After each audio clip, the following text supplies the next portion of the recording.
देखिए आज कथा का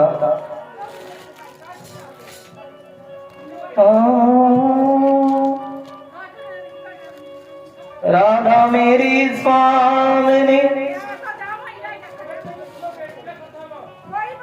मैं राधे तेरो दास। बोलो श्री राधे राधे राधे। कितना आनंद है। आज कथा का चौथा दिन है और कल की पवित्र पावन कथा में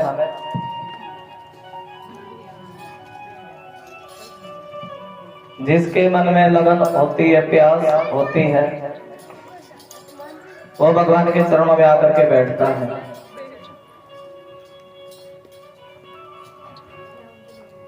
देखिए लगन तो कोई झोपड़ी में रहता है उसको भी लगन हो सकती है भगवान के नाम की, और कोई महलों में भी रहता हो और उसको भी परमात्मा के नाम की लगन हो सकती है। कोई रोगी जाके जिसके शरीर में रोग हो तो जागता है ना। कोई भोगी जाके विषय भोगों की कामना हो उसको भी नींद नहीं आती। और सो तो जी कह रहे या कोई भगवान का भजन करने वाला जाके या चोर जाके, चोर को चोरी की ललक हो तो जागता है। और ये भगवान का जो भजन होता है, परमात्मा का भजन, राजा परीक्षित को पता लगा कि 7वें दिन एक तक्षक नाग आएगा और वो नाग आकर के डस लेगा। और तभी राजा परीक्षित ने अपना घर बार छोड़ दिया, एक क्षण में छोड़ दिया। वैराग ऐसी चीज है। देखिए वैसे तो व्यक्ति को वैराग नहीं आता। शिव पुराण कथा कहती है भैया बचपन अगर भजन में बीत जाए, भागवत भी कहती है, फिर तो भगवान का नाम मिलता है, इसमें कोई दोराही नहीं है। जैसे बच्चे बचपन से ही भजन में इंटरेस्ट हो जाए, क्योंकि ध्रुव जी ने नाम लिया बचपन में, प्रहलाद जी ने कब भजन किया है जी? बचपन में किया ना। मीरा छोटी सी भजन करने लगी थी, मेरो तो गिरधर गोपाल दूसरो न कोई, जाके सिर मोर मुकुट मेरो पति सोई। मीरा बचपन में भजन करने लगी थी और बचपन में भगवान की भक्ति मिल जाए इससे बड़ी कोई बात नहीं है। जवानी में मिल जाए फिर भी आनंद है। और तीसरापन होता है अधेड़ी का, जीवन की अधेड़ी। अधेड़ी में मिल जाए। अधेड़ी उम्र जानते कौन सी होती है? 40 से 50 वर्ष की। और उसके बाद 51, 52, 53 लग जाए, फिर तो अपना जीवन भगवान के चरणों में सौंप ही देना चाहिए। ये शिव पुराण कथा कहती है। बोलो हर हर। 51, 52, 53 लगे अपना जीवन, और देखिए शिव पुराण कथा ही बर्बाद कहती है। भगवान का कोई भी कार्य हो,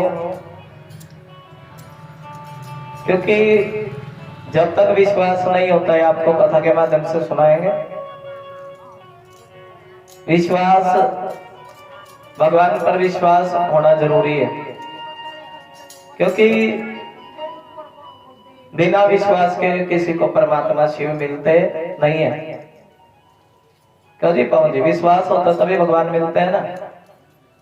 देखा जो तार्किक व्यक्ति होता है, यहाँ तो वही बैठे हैं गरुंडा वाले गुरु जी बैठे, तर्क से भगवान नहीं मिलते। शिव पुराण कहते तर्क से नहीं मिलते, और भगवान मिलते हैं विश्वास से। किससे मिलते हैं जी? विश्वास जब किसी व्यक्ति को हो जाए और सबसे बड़ा है विश्वास, परमात्मा पर विश्वास। और ये जीवन देखो, पेड़ पौधे खिलते हैं, जब 2 नवरात्रे आते हैं तो उन पेड़ पौधों पर गुलाब के फूल अपने आप उग जाते हैं। तुम जानते हो ना, मेरी बातें मैंने जानती हैं, भगवान की लीला।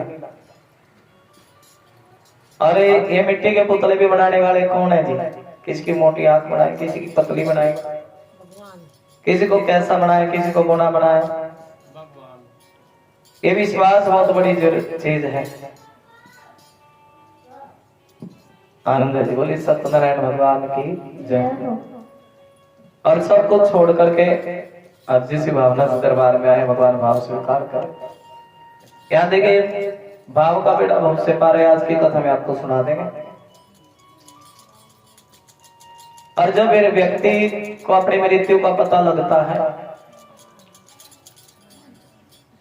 और तभी राजा परीक्षित को पता लगा कि मुझे श्राप मिला। समीक मुनि ने तो कह दिया था, बेटा तुमने क्या कर दिया, राजा परीक्षित श्राप के योग्य नहीं थे, और तुमने क्या कर दिया। क्योंकि उनके राज्य में धर्म का कार्य कोई भी संत ऋषि मुनि लोग हम बड़े प्रेम से धर्म का कार्य करते थे। और ये धर्म तो बढ़ता है ना, जितने ज्यादा यहाँ भगत इंक्लूड होंगे, जितने ज्यादा आएंगे, और तुम्हारे बुलाने से भी कोई आ जाएगा, कोई दूसरी सहेली को लेकर के आएगी, तब उससे धर्म बढ़ेगा। क्या बढ़ेगा जी? कथाएं किस लिए होती हैं? ताकि हम जुड़े। कथा जोड़ती है, तोड़ती नहीं है। यहाँ पर कल भी हमने बताया था, कोई लड़ाई तो होती नहीं है, लड़ाई तो नहीं होती ना, कथा जोड़ती है, हमें धर्म से जोड़ती है। हम कहते हैं तिलक लगाओ, तुलसी की माला डालो, ये भाव कथा में। राजा परीक्षित एक ही क्षण में पता लगा, 7 दिनों में मृत्यु विराग जागृत हुआ। एक ही क्षण में घर बार छोड़ करके चले। सुखदेव भगवान जब प्यास हो सच्ची, लगन हो सच्ची, तब परमात्मा मिलते। सुखदेव भगवान आए, राजा परीक्षित ने प्रणाम किया। सभी कहने लगे, कोई नंगा बाबा आया, कोई नंगा बाबा आया, कोई नंगा बाबा आया। सुखदेव जी तो नंगे है ना। अभी हमने कल सुनाया था, तन पर एक लंगोटी नहीं उठी। क्या नहीं उठी जी? और विचार किया कि एक लंगोटी भी उड़ गई तो माया पीछे पड़ेगी। क्या पीछे पड़ेगी जी? माया पीछे पड़ेगी। एक लंगोटी नहीं उठी सुखदेव भगवान ने। और राजा परीक्षित ने प्रणाम किया तो सभी समझ के कई पहुंचे हुए महात्मा आए हैं। सुखदेव भगवान कह रहे, सबसे पहली भक्ति, जैसे 9 प्रकार की भक्ति बतलाई गई जो प्रहलाद जी ने बताई, लेकिन यहाँ 3 प्रकार की भक्ति का वर्णन है। संतों की संगति हर जीव को करनी चाहिए। अच्छा कोई ज्ञानी व्यक्ति मिले, उसकी संगति कर लो। कोई भगवान का भजन करने वाला मिले, उसकी संगति कर लो। ये बहुत बड़ी भक्ति है। कथा सुनो, श्रवणम, श्रवणम मतलब सुनना, और जैसा सुनो वैसे भजन करो, कीर्तन करो, यही तो भक्ति है ना। जैसा तुम प्रसंग सुनो, बीच बीच में भजन भी होना चाहिए, और ये भाव है। और जो कथा सुनाई जाए, कथा कोई 7 दिन के 9 दिन की नहीं होती। कथा वो होती है जो पूरा जीवन चले, उसको कथा बोलते हैं। बोले सत्यनारायण भगवान की। तुम इस कथा में, हम कथा बंद करके चले जाए, फिर भी तुम इस रंग में रंगे रहो, कथा विश्राम हो जाए, फिर भी संगत उस रंग में रंगी रहे, उसको कथा बोलते हैं। और देखिए ऐसा बड़ा सुंदर भाव, ये कलयुग का जीव। यहाँ बताया ना, राशन बंट रहो ना, 5-5 किलो चीनी कोई बांट दे तो भीड़ देखो कितनी लगे। कोई फ्री में कोई कपड़ा बांट दे तो भीड़ लगे। क्या लगे जी? खाने के लिए बना दो कड़ी चावल या आलू पूरी सब्जी बना दो तो भीड़ लगे। जो 7 दिन नहीं आवे, उस दिन गुरुजी हमें तो पता नहीं लगा, कथा का थोड़ा ही पता लगे था। ये सच बात है। ये कलयुग का जीव है। सुखदेव भगवान कहे, सुनो परीक्षित, ये कलयुग का जीव दिन भी बेकार करता, भजन नहीं करता, इसलिए बेकार करता। भजन करे तो अच्छा ना। मैंने आपको बताया, सबसे पहली भक्ति है भगवान की कथा सुनना। ये दिन भी बेकार कर देता है, रात्रि भी सोने में बेकार कर देता है। रात्रि को सोते हैं ना, रात्रि सोने में बेकार कर देते हैं, दिन भी बेकार कर देते हैं। अगर कोई सच्चे मन से जितना समय हम संसार में लगाते हैं ना, उसका थोड़ा सा भी समय भगवान को समर्पित कर दें। कोई एक घड़ी भी लो लग जाए परमात्मा से, तो लिखा भाव है, आधी घड़ी को आधी घड़ी, आधी से भी आधी घड़ी अगर लो लग जाए परमात्मा के दरबार में, तो फिर उसको भगवान उसके ऊपर कृपा करते हैं, जन्म मरण के बंधन से छुटकारा मिलता है। गुरु जी आज कथा का चौथा दिन है, 3 दिनों से कथा आप सुना रहे हो, और ऐसा कुछ भाव सुना दीजिए कि हमारा मन इस कथा में और ज्यादा रंग जाए। क्या रंग जाए जी? और ज्यादा मन रंग जाए, ऐसा कुछ भाव, ऐसी कुछ कृपा कर दीजिए। तब देखिए बड़ा ही सुंदर भाव आज गुरु जी सुनाने लगे। एक समय के बाद भगवान श्री कृष्ण, धर्मराज ने कृष्ण को कह दिया सुनो कन्हैया, तुम शांति दूत बन करके जाना। क्या बन करके जाना जी? थोड़े गुंगा बोलते रहे आप, क्या बन करके जाना जी? क्योंकि देखिए लड़ाई में तो किसी का सिर फूटे, किसी लड़ाई करना कोई अच्छी बात थोड़ी है। भगवान कृष्ण खुद कहते भाई देखो लड़ाई झगड़े में कुछ नहीं है, प्रेम से रहो, मीठी वाणी बोली, ऐसी वाणी बोली मन का आपा हो, और को शीतल करे आपो शीतल होए। और लड़ाई झगड़े में क्या रखा है? भगवान का नाम लो, परमात्मा का भजन करो। ये भगवान श्री कृष्ण कह रहे। और तुम जाना दुर्योधन के पास। धर्मराज पांडव लोग कह रहे दुर्योधन से कह देना, सुनो दुर्योधन, अगर तुम आधा राज्य नहीं देते तो 5 नगर दे दो। क्या दे दो जी? ये ध्यान सुनो, तुम भी कभी कथावाचक बन सकते हो तो कथा सुननी चाहिए। जो भगवान का भजन करता है ना, उसके घर में कभी गरीबी नहीं आती। शर्तीय बात है, जब परमात्मा का नाम ले, चाहे कोई जागरण करे, चाहे कोई मन से कीर्तन करे, चाहे सत्संग करे, भगवान विष्णु उसको कभी गरीबी का सामना नहीं करना पड़ता उसको। ये शर्तीय बात है। और आजकल तो देखिए समय परिवर्तन है।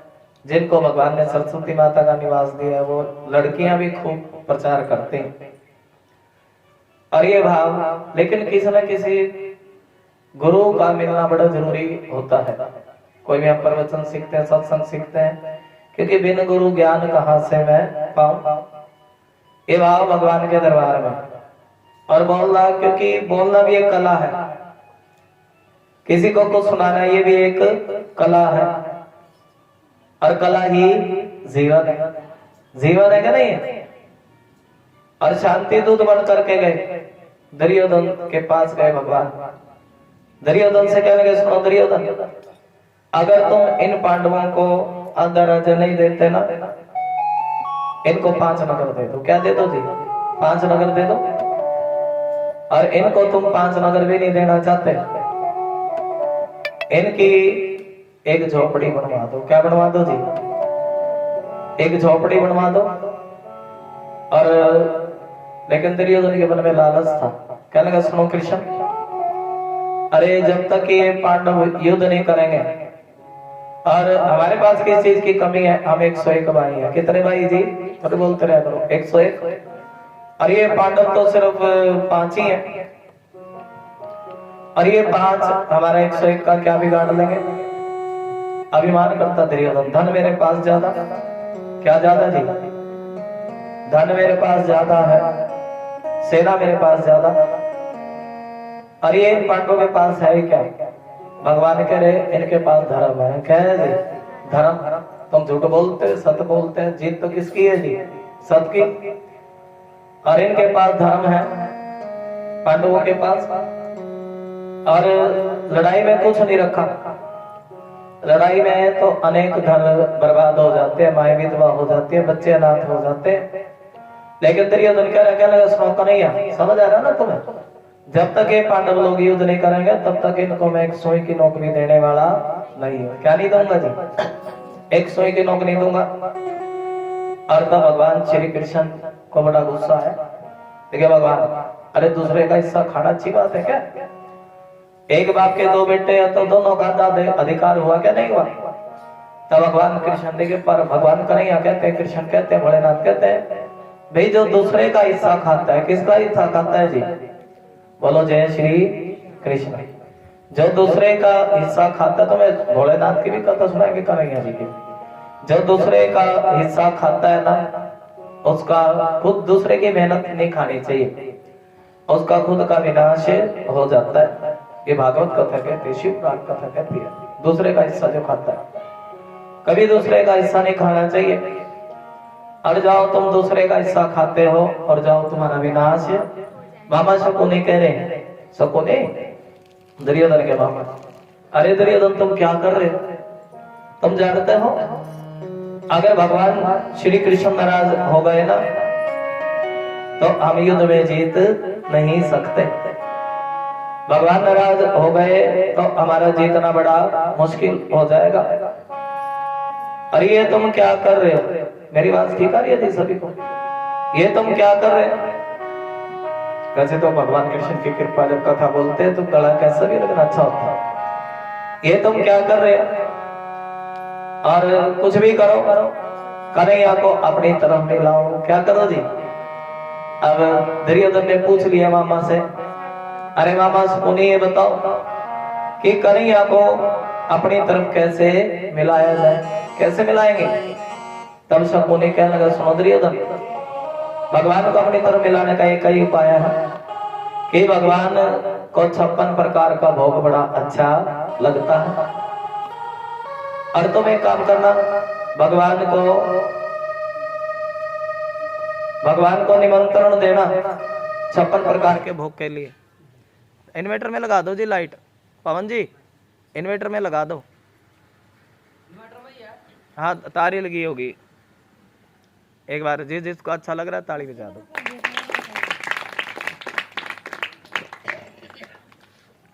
एक बार बोल दो राधे राधे, राधे राधे, ऊंचा बोल दे राधे राधे, और बोल दो राधे राधे। मेरा कोई ना देखे, खाना पीना ये तो पशुओं का काम है। पशु लोग खाते हैं का नहीं? रात को खाया सुबह निकाल दिया, कोई जीवन थोड़ा ही है। जीवन तो भगवान का भजन है। क्या है जी? देखिए बहुत लोग मैंने ऐसे देखे भगवान के नाम में इंटरेस्ट नहीं रखते, लेकिन ये कोई जीवन थोड़ा ही है। जीवन देखिए काम तो गधा भी करता है क्या नहीं करता जी? गधा भी भोजन होता है, लेकिन पशुओं में और हमें फर्क क्या है? हम मनुष्य का तन प्राप्त करके राम राम